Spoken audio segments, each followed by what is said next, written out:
शुक्रिया। मार्गदर्शन करने की स्थिति में तो कोई नहीं है इस देश में। मेरे अंदर इतना भी जज्बा नहीं है। मैं सुन रहा था कि हम सब लोग, चलिए पहले औपचारिकताओं से शुरू करता हूँ पूरे मंच के लिए, साथियों के लिए, और बड़ी संख्या में मैं कैमरा देख रहा हूँ। इसमें से ज़्यादातर कैमरा वायलेंस फ्री इंडिया चाहते हैं, लेकिन कुछ कैमरे ऐसे भी हो सकते हैं जो ये सोच रहे हों कि कुछ मिले मसाला यहाँ से कि शाम की डिबेट कराई जा सके। बहरहाल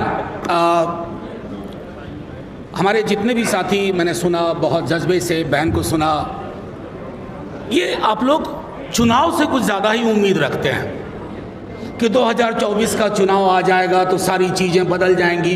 हो सकता है जीतने के बाद भी चीज़ें ना बदलें। इस समाज के मानस में हिंसा हमेशा रही।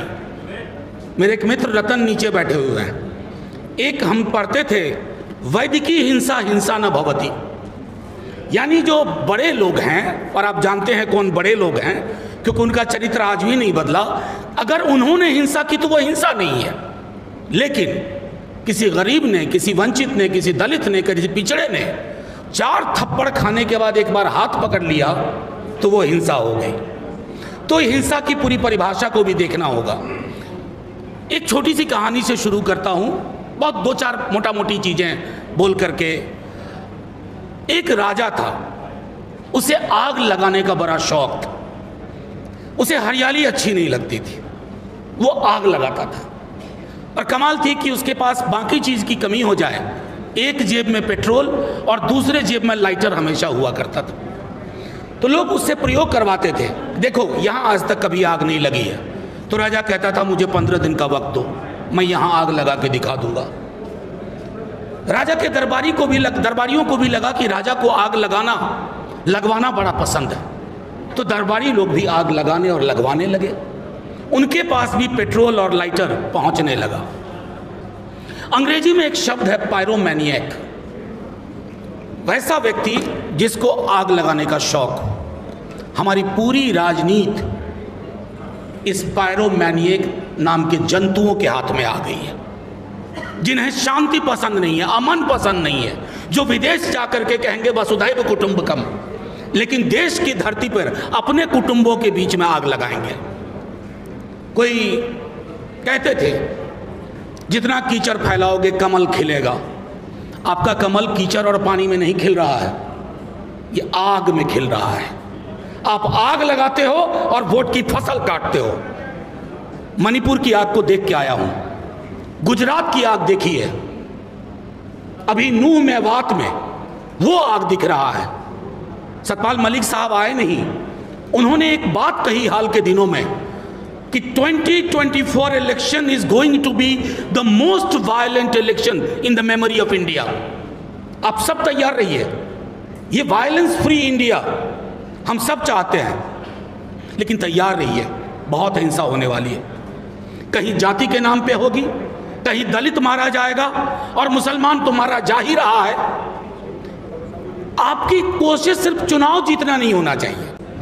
अब क्या करेंगे, एक पार्टी है, उस पर थोड़ा भरोसा होता है, वो भी वैसे दिखने लगती है। जब तक हमारी राजनीति में इन बाबाओं का प्रेजेंस होगा, सुबह शाम ये बहस हुआ करेगी, तब तक आप वायलेंस फ्री समाज बनाने की कल्पना ना करें। उसको व्यूअरशिप कौन देता है? हमारे आप जैसे ही लोग, हम नहीं, आप नहीं, लेकिन हमारे जैसे लोग, हमारे भाई, हमारे कुटुंब, हमारे दोस्त उसको वैल्यू देते हैं। नतीजे में क्या हासिल हो रहा है?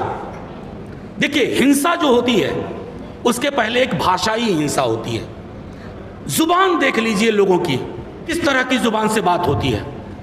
मैं नहीं कहता कि पहले दंगे नहीं होते थे, पहले भी होते थे। जब हम छात्र जीवन में थे तब भी दंगे होते थे। मैं रांची में पढ़ता था, रामनवमी के दौरान दंगे की आशंका होती थी, रांची और जमशेदपुर में। लेकिन तब दंगा करने वाले सहमते थे। आज दंगा करने वाले को पता है कि मंत्री पद उसके लिए उपलब्ध है, वो दंगा करेगा, उसकी पॉलिटिकल प्रीमियम बढ़ेगी। दंगा और हिंसा हमारे समाज में नॉर्मलाइज हो गई है। ये चिंता का विषय है। जिस दिन उस व्यक्ति चेतन सिंह ने गोलियां मारी ट्रेन के अंदर, मैंने 10 मिनट के अंदर कहा था कि लोग इसको विक्षिप्त बताएंगे, ऐसा हुआ भी। लोगों ने कहा मानसिक रोगी है, डिप्रेशन में चल रहा था। आपने करोड़ों की तादाद में ऐसे मानसिक रोगी इस देश में पैदा कर दिए हैं। हमारी कोशिश है कि उनको मानसिक रोग से निकाला जाए, और ये तब तक नहीं होगा जब तक हम लड़ाई अलग अलग लड़ेंगे, कि दलित की लड़ाई अलग, मुसलमानों की लड़ाई अलग, किसानों की लड़ाई अलग, मजदूरों की लड़ाई अलग, स्टूडेंट्स की लड़ाई अलग, शिक्षकों की लड़ाई अलग। ये जो टापू में तनहा तनहा लड़िएगा तो आग लगाने वाले राजा को और आसानी हो जाती है। उसे पता है कि एक को संभाल लो, अभी बाकी संभल जाएंगे। देखते देखते एक देश की इतनी बड़ी